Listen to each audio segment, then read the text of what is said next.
Muy bien, muchachos, bienvenidos. Mi nombre es Javier Sánchez, soy docente del programa de Ingeniería Mecánica de la Universidad Pontificia Bolivariana, sede en Montería, y hoy vamos a hablar de los grupos funcionales y la geometría molecular.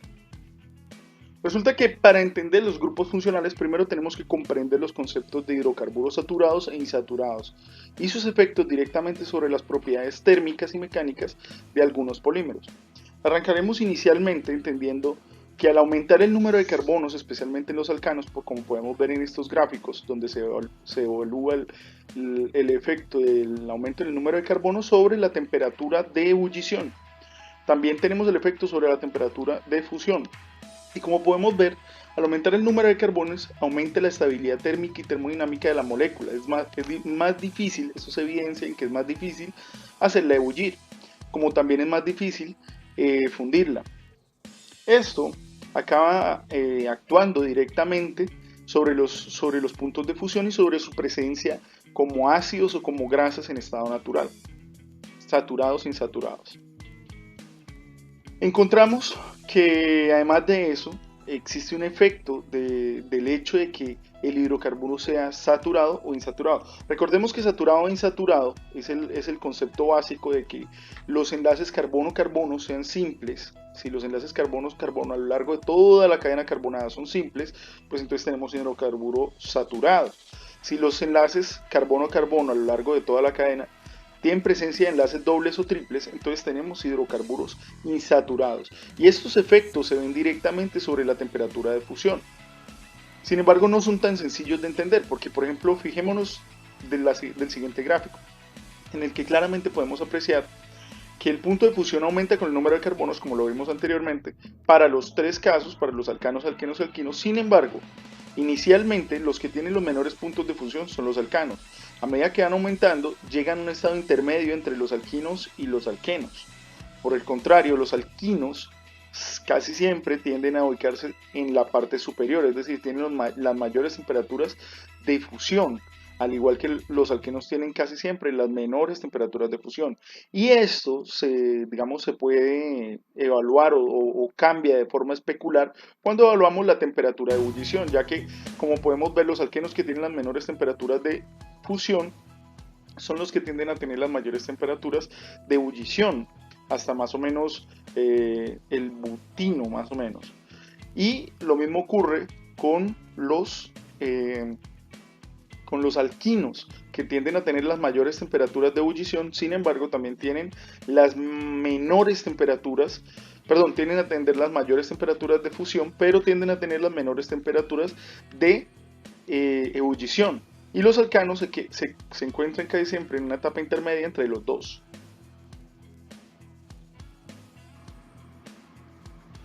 Asimismo, surge la pregunta de cuál será el efecto que tienen sobre estas propiedades la adición de grupos funcionales. Entonces aquí podemos ver cómo se compara la temperatura de fusión de un alcano con un ácido carboxílico y con un alcohol, viendo que las temperaturas de ebullición y las temperaturas de fusión tienen un comportamiento semejante, siendo las temperaturas inferiores las asociadas a los alcanos, seguidas de los alcoholes, y por último las mayores temperaturas tanto de fusión como de ebullición tienden a ser de los ácidos carboxílicos. Y esto evidencia que la reactividad se ve fuertemente modificada y se evidencia en la estabilidad termodinámica que tiene la molécula cuando hay sustitución de grupos funcionales en los elementos alcanos. Es decir, los elementos alcanos, al tener estas condiciones, tenderían con respecto a los hidrocarburos insaturados con sustituciones a los hidrocarburos saturados, y también con las sustituciones hacia grupos funcionales, a modificar sus puntos de fusión y ebullición, y esto directamente impacta en la estabilidad de los enlaces y en la estabilidad de la molécula, como lo veremos más adelante. Sin embargo, entender esto también, y en las que podemos asociar estos cambios en las propiedades térmicas directamente con las propiedades intrínsecas de los enlaces, viene al evaluar los procesos de hidrogenación. Los procesos de hidrogenación son procesos donde los hidrocarburos insaturados, como este que tenemos acá, que es el buteno, se pueden, a través de la adición de hidrógeno, se pueden convertir en alcanos, que son hidrocarburos saturados. ¿Sí? Ahora, en esos procesos se evidencia, en algunos casos, eh, pues transferencias endotérmicas o exotérmicas. En este caso la transferencia es exotérmica y la energía que está entregando la está entregando en kilocalorías mol. En este caso menos 30, está entregando 30.3 kilocalorías mol. Ahora podemos ver cómo la conformación isomérica, es decir, el isómero es aquella, digamos, molécula que tiene la misma fórmula molecular, es decir, tiene el mismo número de carbonos y de hidrógenos, pero diferente estructura. Por ejemplo, en este caso tenemos 3 carbonos, 6 hidrógenos, perdón, 3 carbonos, 8 hidrógenos, 4 carbonos, 8 hidrógenos, acá tenemos 4 carbonos, 8 hidrógenos, acá tenemos 4 carbonos, 8 hidrógenos, son isómeros. Este es un buteno, este es un cisbuteno y este es un transbuteno. Ahora, ¿qué ocurre? Cuando se les inyecta hidrógeno para que se conviertan en butano, las cadenas lineales entregan mucha más energía. Las cadenas cis entregan menos energía que las cadenas lineales, pero más energía que las cadenas trans. Y las cadenas trans son las que menos entregan energía. Ahora, ¿por qué entregan menos energía? Porque están utilizando esa energía en la estabilidad del enlace, ¿sí? Y en la estabilidad de la estructura. Entonces esto implica que esa energía que estamos recuperando es la energía resultante de deshacer la estructura. Por tal razón, y esa energía implica una estabilidad. Por tanto, esa estabilidad relativa se mide a través de esos cambios energéticos que se dan en los procesos de hidrogenación. Otra forma de verlo también es cuando evaluamos el caso de la transformación del etileno. Acá es cuando no lo tenemos sustituido, cuando ha sido monosustituido, es decir, uno de sus enlaces ha sido sustituido, cuando ha sido bisustituido, ¿sí? En los disustituidos ya sustituimos 2 enlaces de hidrógeno. Otra de las formas es cuando lo tenemos geminal, trisustituido y tetrasustituido. En este caso estamos viendo cómo en este sentido aumenta, digamos, la energía y en este sentido disminuye. Lo que nos está diciendo básicamente es que la transición de etileno, de un etileno tetrasustituido a un etileno normal, llevaría una entrega de energía de 6.2 kilocalorías mol. Sin embargo, además de eso, para poder llevarlo al alcano, pues tendríamos que avanzar un poquito más, ¿sí? Es decir que esta forma va a tener muy probablemente un punto de fusión mucho más elevado que el etileno normal. Ahora también nos está diciendo, por ejemplo, que la forma trans tiene una mayor estabilidad que la forma cis y que va a entregar más energía en su proceso de transición. Una vez que vemos la importancia de la saturación en la estabilidad de los alquenos, específicamente cómo esto influencia su estabilidad química y su estabilidad termodinámica, vamos a ver la importancia de los grupos funcionales. Antes de eso vamos a hablar sobre los grupos funcionales. Se consideran grupos funcionales aquellas sustituciones que se hacen a la cadena saturada. Bueno, no solamente saturadas, sino también a las insaturadas. Sustituciones de hidrógeno. Entonces, por ejemplo, si sustituimos un hidrógeno por un grupo funcional hidroxilo, entonces tenemos un alcohol, ¿sí? Que sería un grupo funcional alcohol. De la misma manera, ocurre con el éter, que es la unión de 2 radicales a través de un oxígeno.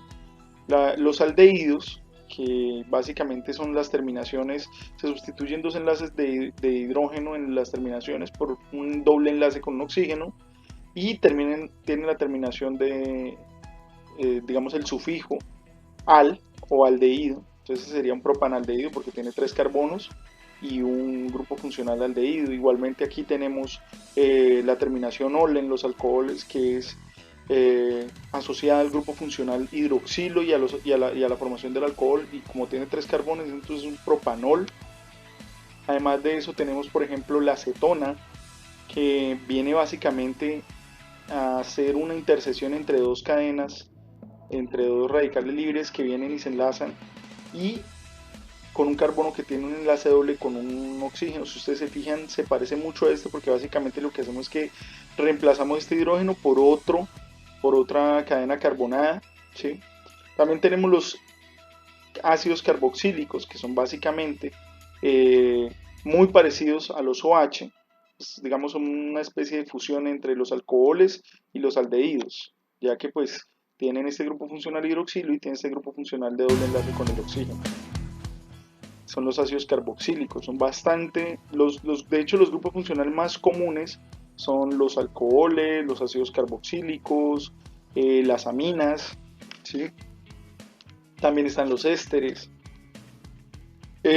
Bueno, los ésteres por su parte también son muy parecidos a los éteres, la única diferencia es que viene este grupo funcional de acá, que puede venir de un aldehído, puede venir perfectamente de una acetona, y se enlaza a este oxígeno, ¿sí? Que puede perfectamente también venir de otro aldehído o de un ácido carboxílico o de una acetona. Las terminaciones de la acetona son ona, básicamente. Etanona, que en el caso sería la acetona. eh, Propanona, que sería un triple enlace con enlace doble con oxígeno. Si fuera de 10 sería decanona y así. El éster, como les estaba diciendo, que es la unión entre dos radicales, uno que viene con un grupo funcional que puede ser un aldehído, un ácido carboxílico, una acetona, y otro que viene con lo mismo, con alguno de estos dos especialmente. Luego vienen las aminas, que son muy comunes, especialmente por la formación de los aminoácidos, que son uniones entre ácidos carboxílicos y grupos funcionales amina. Eh, Se caracterizan porque tienen este grupo funcional amina que es un NH2, ¿sí? En este caso también pueden ser un NH. Tienen la terminación amina, como las propilaminas. También tenemos las amidas, que vienen comúnmente la unión entre una amina y un aldehído, ¿sí? Entonces, como podemos ver, los grupos funcionales son sustituciones que también, debido a su reactividad, pueden permitir la unión de dos cadenas. O sea que estos aspectos, digamos, estos grupos funcionales son importantes a veces cuando estamos hablando de reactividad de los grupos funcionales.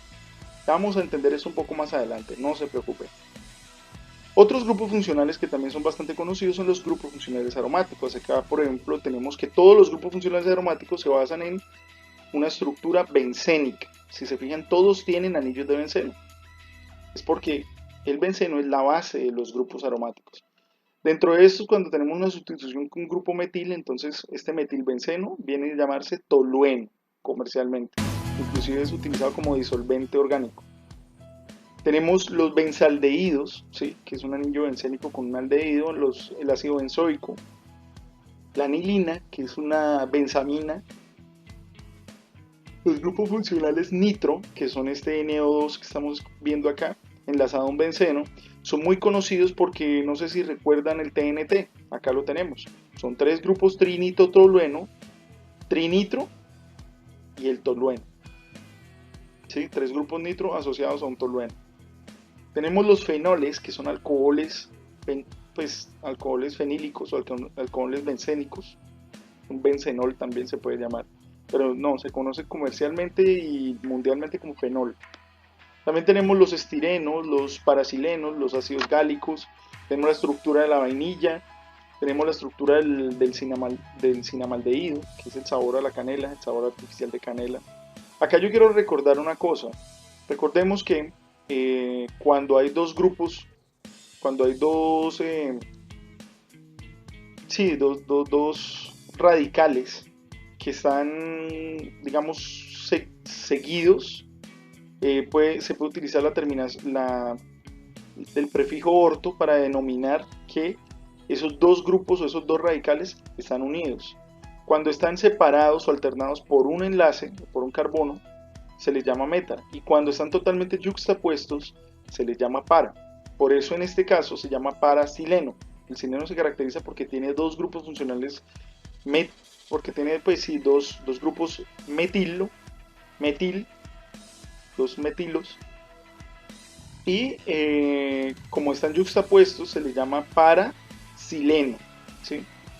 No es paraditolueno, no, parasileno.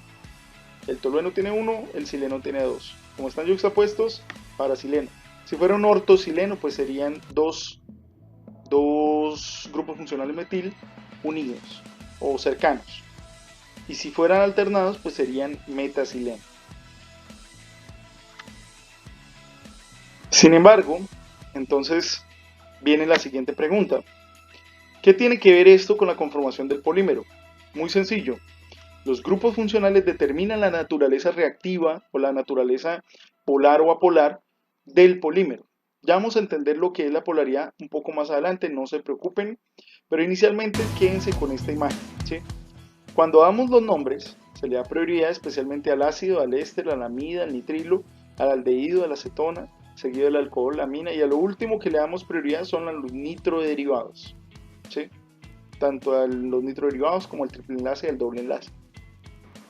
Y casualmente, esto tiene mucho que ver con el carácter polar y apolar que tienen estos grupos. Recordemos que la polaridad viene directamente relacionada con la distribución del electrón y la carga electrostática que genera, así como su interacción con otros componentes polares dentro de la estructura polimérica.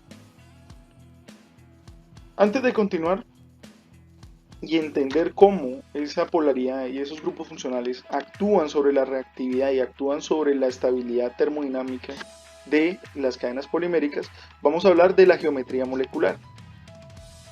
La geometría molecular parte, como lo pueden observar en esta imagen, parte de la configuración electrónica, ¿sí? Que nos define cómo se van a organizar los átomos en los orbitales y suborbitales y en los niveles. Y a partir de ahí, quiénes son los niveles de valencia, quiénes los orbitales de valencia. Una de las clasificaciones o una de las formas de ver esto está directamente relacionado con la geometría con que se distribuyen esos enlaces. De esa manera, por ejemplo, cuando tenemos dos enlaces que salen totalmente yuxtapuestos, como por ejemplo en el caso del etino o el acetileno, tenemos una estructura totalmente lineal, ya que no hay otros electrones libres o enlaces que distorsionen como tal la geometría o la distribución geométrica de estos enlaces, que en este caso sería lineal. Acá, por ejemplo, tenemos una geometría molecular asociada, por ejemplo, a una molécula como la del agua, debido a que hay unos electrones que están generando una distorsión en esta distribución de los enlaces, y esto va a impactar directamente en la generación del ángulo de la misma. Asimismo, vienen varias distribuciones como la base, digamos, un triángulo plano, una pirámide de base triangular, un tetrágono, ¿sí? Que es como una pirámide de base triangular pero con un átomo en la mitad, y semejantes, ¿sí? Esta geometría molecular es muy importante cuando analizamos polímeros porque influye directamente en la reactividad. Ya vamos a ver cómo.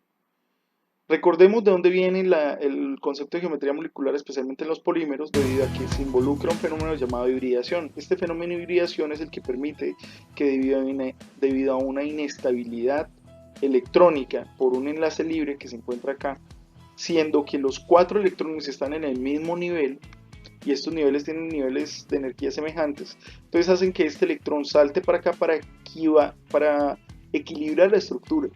Cuando este electrón realiza ese salto, se equilibra la distribución electrónica alrededor del núcleo, y esto permite que se aumente la estabilidad dimensional. Ahora, la estructura típica de estos cuatro enlaces, que se llaman enlaces sp4, ¿sí? sp3, porque hay uno en S y hay tres P's. sp3, por ejemplo, si acá este electrón no estuviera, sería un sp2, un S, 2p, dos suborbitales p. Bueno, ¿qué ocurre? Que esta geometría influencia como tal la estructura del carbono. Por ejemplo, en el diamante tenemos una estructura estrictamente tetragonal porque los enlaces son directamente carbono-carbono con enlace sencillo.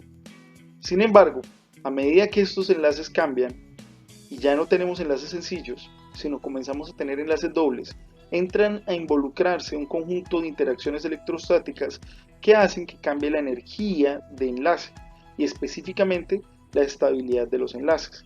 Es así como cuando tenemos, es así como surgen los tipos de enlaces, tanto sigma como pi, siendo un enlace sigma un enlace sencillo, como el carbono-carbono, seguido de un enlace doble, ¿sí?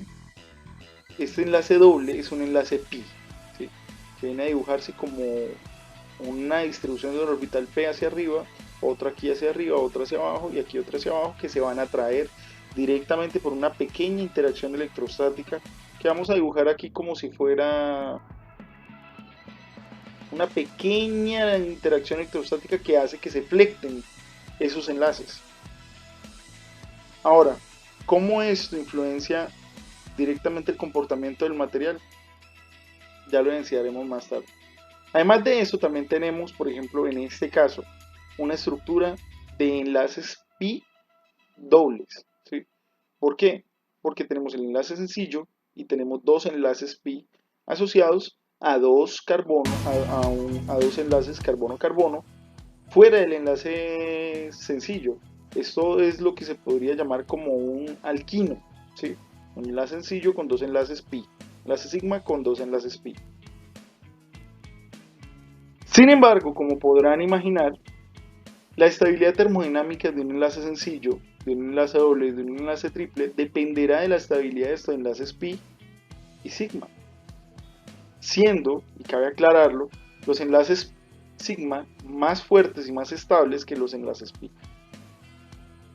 Ahora, ¿cómo influencia esto directamente las propiedades de los polímeros? Bueno, vamos a revisar primero esta distribución del enlace que nos permite evaluar cuánto rota alrededor de su eje sin cambiar la relación AB. En este caso, por ejemplo, podemos ver cómo es una distribución de rotación donde B rota 60 grados alrededor del eje sin cambiar, ¿sí? Se puede realizar una rotación cuando el enlace es de tipo S. Acá es cuando el enlace es tipo, perdón, acá es cuando el enlace es tipo S, acá es cuando el enlace viene de unos orbitales tipo P.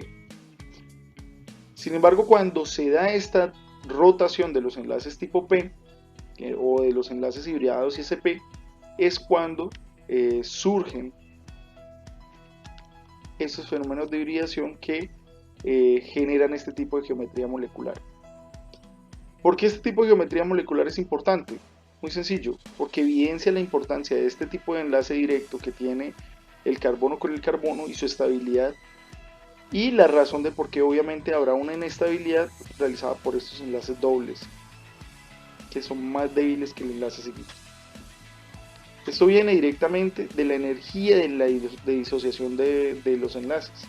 Como podemos ver aquí, la energía necesaria para disociar un solo enlace de carbono e hidrógeno es de 99 kilocalorías mol, mientras que la energía necesaria para disociar o para deshacer un enlace carbono-carbono es de aproximadamente 83, es inferior. Si a esto le sumamos que un enlace doble tiene una energía de 146 y un enlace triple tiene una energía de 200, debemos recordar que es 200 para una disociación total del enlace. Sin embargo, se puede llegar a reducir la energía necesaria para la disociación del segundo enlace. De la misma manera, para que lo puedan entender de una forma más práctica, si yo quisiera disociar 4 enlaces de hidrógeno con carbono en una molécula de metano, tendría que aplicar aproximadamente 400 kilocalorías mol. Mientras que si yo quiero, digamos, disociar un enlace de una molécula de carbino, ¿sí? Perdón, carbino no, etino, requeriría de 400 aproximadamente kilocalorías mol, siendo que en una tengo apenas un carbono y en la otra tengo dos carbonos. Ahora, ¿cuál sería la energía necesaria para disociar una molécula de etano? Entonces requeriría de 8 enlaces carbono y, perdón, 6 enlaces carbono y hidrógeno, que serían aproximadamente 600 kilocalorías mol, y un enlace carbono-carbono, que serían 83 kilocalorías mol. Es decir, un etano tendría una energía total requeriría una energía total de disociación de aproximadamente 683 kilocalorías mol, mientras que un etino requeriría de aproximadamente 400 kilocalorías mol. ¿Esto qué indica? Esto indica que los enlaces dobles y triples tienden a ser un poco menos estables que los enlaces sencillos. Y esto impacta directamente tanto en las propiedades mecánicas como en las propiedades térmicas de los polímeros. Antes de continuar, vamos a hablar de lo que es de un concepto que se necesita mucho en la ingeniería de polímeros, ingeniería de materiales, que es la isomería. ¿Qué es un isómero? Un isómero no es más que un polímero que tiene la misma fórmula química, es decir, tiene el mismo número de carbonos, el mismo número de hidrógenos, el mismo número de oxígenos, si los tiene, que otro polímero. La única diferencia es que lo tienen en una estructura totalmente diferente, como lo vimos anteriormente con los isómeros del del etileno, perdón, y acá en este caso del buteno. Entonces, ¿cómo impactan estos isómeros? Primero vamos a entender lo que son como tal los isómeros y los tipos de isómeros que hay. Tenemos los estereoisómeros, que son isómeros de distribución espacial, mientras que también tenemos los isómeros estructurales, que lo que cambian son la posición en la cadena o el grupo funcional que le estamos agregando. Por otra parte, los estereoisómeros se dividen en dos, los diastereoisómeros y los enantiómeros. Los diastereoisómeros se pueden clasificar o entran dentro de estos los de clasificación cis-trans, los conformeros y los retámeros. Pero ¿qué estoy queriendo decir con todo esto que estoy diciendo? Muy sencillo. Primero, los isómeros estructurales. Básicamente tienen la misma fórmula molecular que ese 6H12O6, es decir, tienen 1, 2, 3, 4, 5, 6 carbonos, tienen 1, 2, 3, 4, 5, 6 oxígenos y tienen 12 hidrógenos. Los dos. Pero fíjense que acá tenemos un grupo funcional aldehído y acá tenemos un grupo funcional cetona. Acá está en el carbono 1 y acá está en el carbono 2.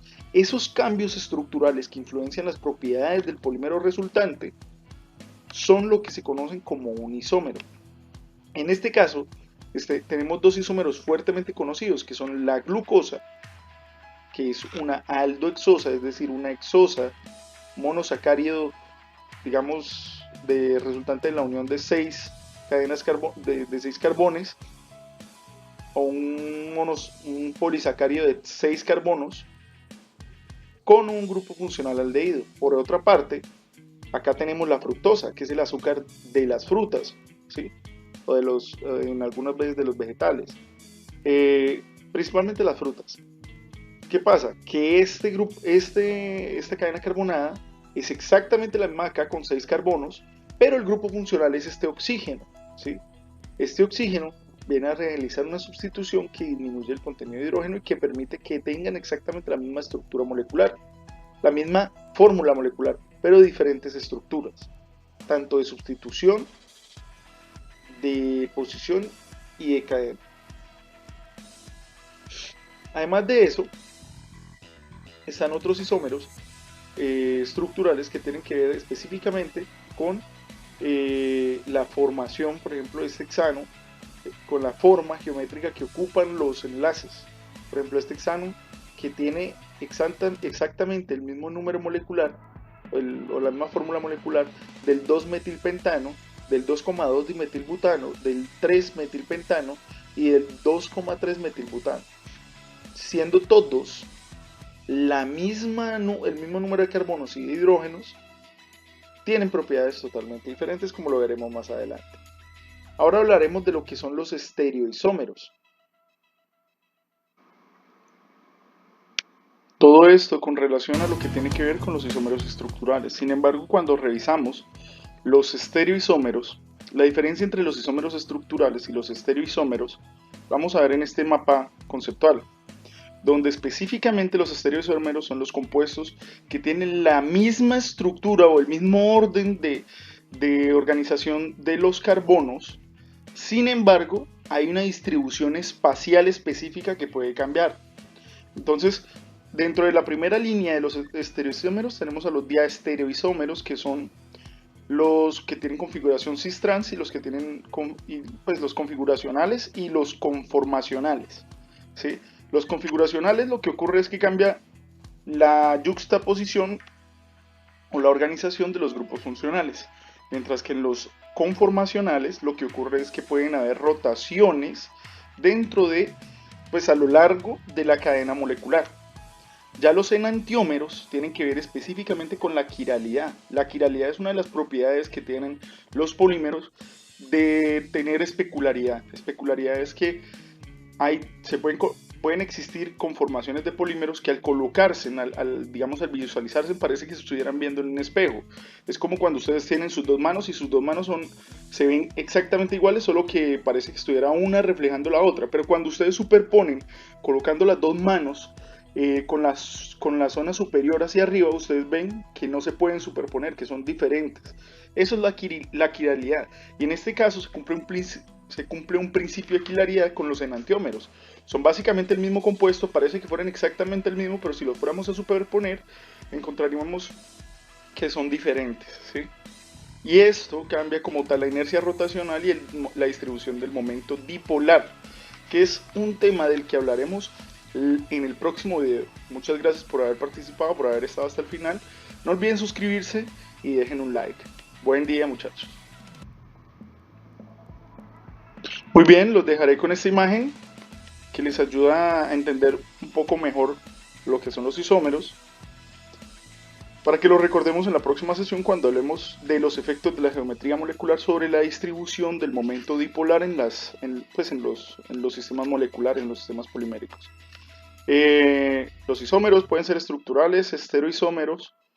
Los estructurales son aquellos que son de cadena, de posición, de función, es decir, que son compuestos que se diferencian en la estructura de la cadena. Estos son compuestos que presentan el mismo grupo funcional, pero la posición de este en la molécula es distinta. Es decir, por ejemplo, acá podemos ver como, por ejemplo, el grupo cetona se encuentra acá en el carbono intermedio y acá en el segundo carbono. Pueden ser de función, es decir, que puede cambiar el grupo funcional como tal, pero mantiene la misma fórmula química, es decir, el mismo número de carbonos, hidrógenos y oxígenos. En este caso, el de cadena es básicamente que cambia la configuración estructural. Y por último, están los estereoisómeros, que tienen un comportamiento más óptico. Acá entran todo lo que son los enantiómeros, o los geométricos, que aquí es donde entran los conformacionales y los configuracionales que les expliqué anteriormente. Finalmente les dejo esta bibliografía que va a quedar en las diapositivas. Uno de los libros con los que más trabajé fue el libro de Introducción a la Ingeniería de Polímeros, a la ciencia de polímeros, que ya les dejé en la carpeta de archivos de nuestro grupo de Teams. Agradezco la participación y espero que tengan un buen día.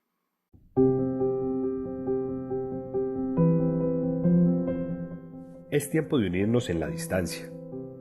Es tiempo de aplaudir a nuestros héroes. Es tiempo de entender que no somos islas, que te necesitamos, nos necesitamos. Pronto volveremos a abrazarnos con más fuerza, volveremos a recorrer los espacios donde hemos soñado, donde hemos amado, donde hemos aprendido y seremos mejores. Somos todos. Somos una familia. Somos UPB.